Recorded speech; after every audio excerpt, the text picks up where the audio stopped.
बिस्मिल्लाहिर्रहमानिर्रहीम सल्लल्लाहु अलैहि वसल्लम। अस्सलाम वालेकुम क्लास 8। उम्मीद है आप सब खैरियत से होंगे। आज हम करेंगे यूनिट 1 की एक्सरसाइज 1.18 के क्वेश्चन नंबर 5 एंड 6 को। इससे कबल हम प्रीवियस वीडियोस में एक्सरसाइज 1.18 के क्वेश्चन नंबर 1, 2, 3 एंड 4 क्वेश्चंस तक डिटेल से इन तमाम क्वेश्चंस को डिस्कस कर चुके हैं। इन तमाम के लिंक्स मैंने डिस्क्रिप्शन में दे दिए हैं, आप इनसे रिलेटेड भी लेक्चर ले सकते हैं। एक्सरसाइज 1.18 के क्वेश्चन नंबर 5 की जानिब चलते हैं। क्वेश्चन नंबर 5 है 70 men can complete a wall of 150 meters long in 12 days. How many men will complete the wall of length 600 meters in 30 days? तो यहाँ पे हमारे पास जो है वो मैन दिए गए हैं, ठीक है। वो कह रहा है अगर 70 आदमी एक दीवार को जो कि 150 मीटर की लेंथ की है वो 12 दिन में मुकम्मल करते हैं, तो बताइए कितने आदमी जो हैं वो कंप्लीट करेंगे अगर वॉल की लेंथ 600 मीटर कर दी जाए और डेज़ की तादाद 30 कर दी जाए, ठीक है।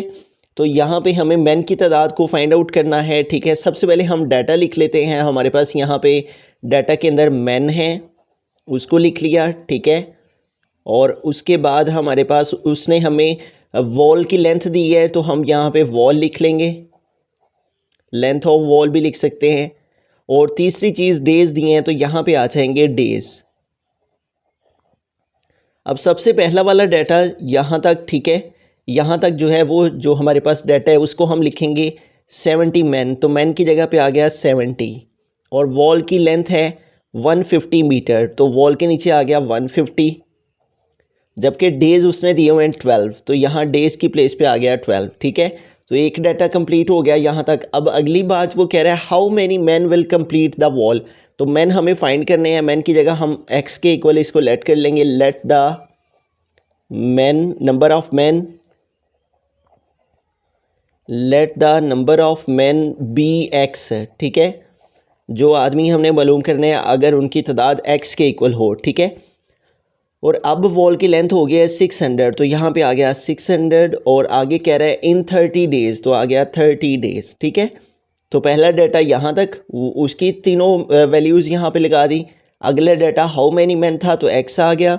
लेंथ 600 मीटर हो गई, तो वॉल के नीचे 600 आ गया। और डेज़ 30 हो गए, तो यहाँ पे 30 आ गया, ठीक है। अब जो चीज़ हमने फाइंड करनी होती है ना, उसका हम रिलेशन फाइंड करेंगे पहले वॉल के साथ और फिर इसका डेज़ के साथ, ठीक है। अब देखें 150 मीटर की जो है वो वॉल है और 70 आदमी जो है वो उसको करते हैं। अब वॉल की लेंथ बढ़ गई है, 150 से 600 पे चली गई है, यानी इंक्रीज़ हुई है। अगर वॉल लंबी है, बड़ी हो गई है, तो बड़ी दीवार को तमीर करने के लिए आदमियों की तादाद भी बढ़ानी पड़ेगी, ठीक है। पहले 150 थी, अब 600 हो गई है, तो 150 के लिए 70 आदमी थे, ठीक है। और 600 के लिए फिर ज़्यादा आदमियों की ज़रूरत होगी। तो एक क्वांटिटी के बढ़ने से, वॉल की लेंथ बढ़ने से आदमियों की तादाद भी बढ़ानी पड़ेगी। तो इसलिए इन दोनों के बिटवीन में डायरेक्ट प्रोपोर्शन है, तो हम दोनों के एरो जो है वो ऊपर को लगा लेंगे, ठीक है। दोनों एरो ऊपर को लगाना डायरेक्ट प्रोपोर्शन को शो कर रहा है, ठीक है। कि अगर वॉल की लेंथ इंक्रीज़ हुई है तो आदमियों की तादाद भी बढ़ेगी। और हमने पढ़ रखा है डायरेक्ट प्रोपोर्शन में कि अगर एक क्वांटिटी के बढ़ने से दूसरी भी उसी अंदाज से बढ़ती है तो वो डायरेक्ट प्रोपोर्शन कहलाती है, ठीक है। तो इन दोनों के बिटवीन में रिलेशन हो गया। अब हम डेज़ और मैन के दरमियान रिलेशन फाइंड करते हैं। तो यहाँ पे देखें पहले 12 डेज़ हैं और 70 आदमी जो है वो उसको करते हैं। अब डेज़ की तादाद बढ़ा दी गई है, ठीक है।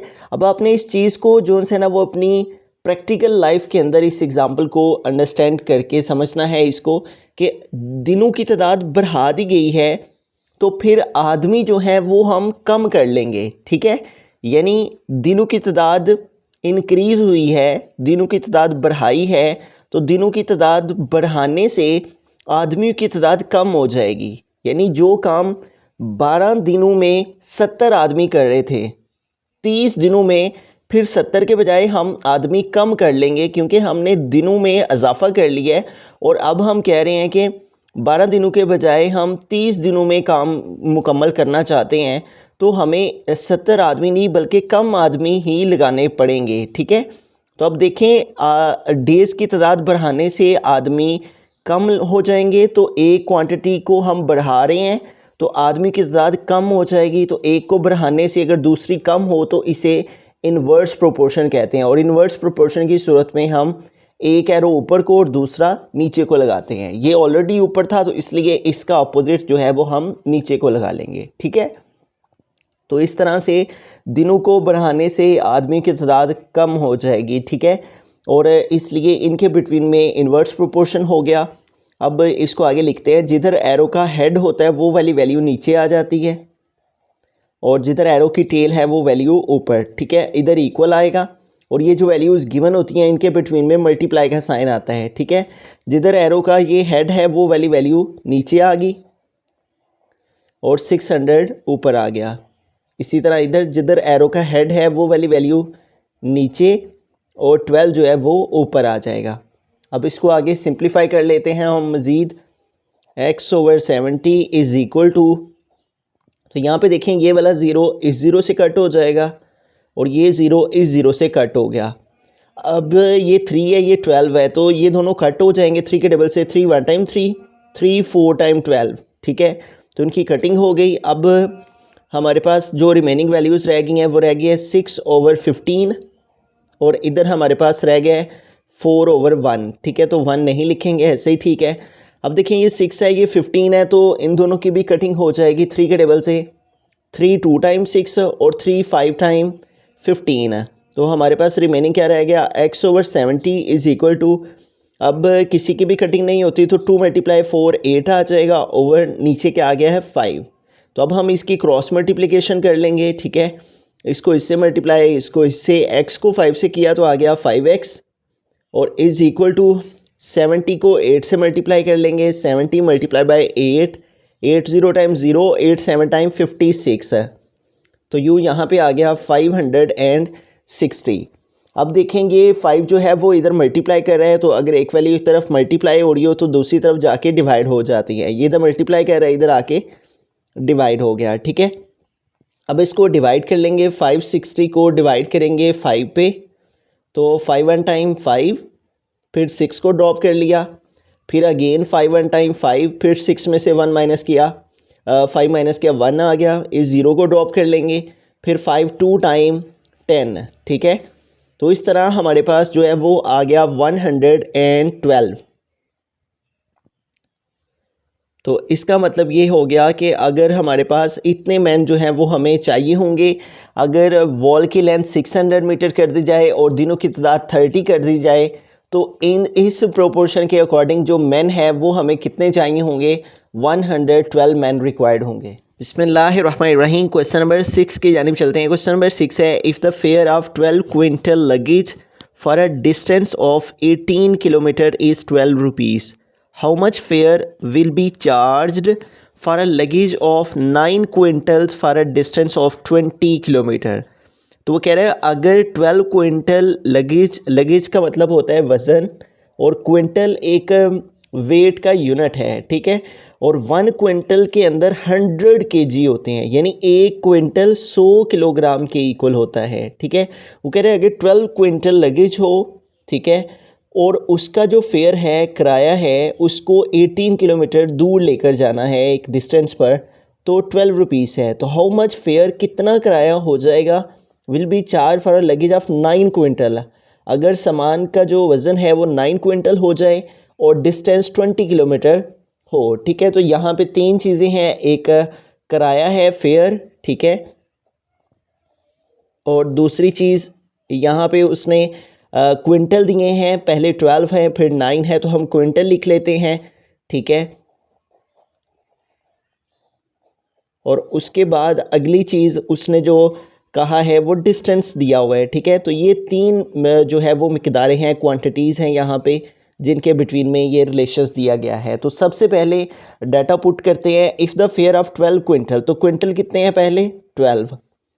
Luggage for a distance of 18 kilometre, तो डिस्टेंस कितना है 18, इज़ 12 रुपीज़ है, रुपीज़ मतलब फेयर किराया, तो वो है 12, ठीक है। ये एक डाटा हो गया यहाँ तक, ठीक है।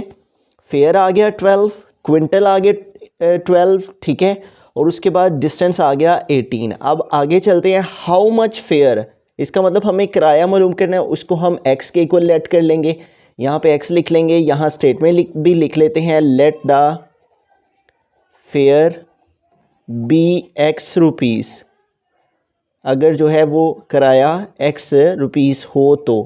और उसके बाद हाउ मच फेयर, तो फेयर हमने एक्स के इक्वल लेट कर लिया, will be charge for a luggage of 9 quintal, तो अब क्विंटल कितने हो गए 9, for a distance of 20 kilometre, तो अब डिस्टेंस कितना हो गया 20, ठीक है। तो एक डाटा यहाँ तक था, स्टार्ट से लेके उस सारे को हमने ऊपर लिख लिया, और एक डाटा यहाँ से लेके यहाँ तक था, तो इसको हमने नीचे लिख लिया। तो अब हम जो चीज़ फाइंड करना होती है उसके साथ पहले क्विंटल का रिलेशन फाइंड करेंगे, फिर इसी के साथ हम डिस्टेंस का रिलेशन फाइंड करेंगे, और उसके अकॉर्डिंग इसमें डायरेक्ट और इन्वर्स प्रोपोर्शन फाइंड करेंगे। अब यहाँ पे देखें 12 क्विंटल का जो किराया है वो 12 रुपीज़ है। अब क्विंटल क्या हो गए हैं, कम हो गए हैं, 9 हो गए हैं, ठीक है। तो अगर सामान का वज़न कम हो गया है तो फिर उसका किराया भी कम हो जाएगा, ठीक है। यानी ज़्यादा वज़नी सामान का किराया भी ज़्यादा और कम वज़नी सामान का किराया भी कम। तो हमने पढ़ रखा है अगर एक क्वांटिटी कम हो और उसके कम होने से दूसरी भी कम हो तो ये डायरेक्ट प्रोपोर्शन होता है, ठीक है।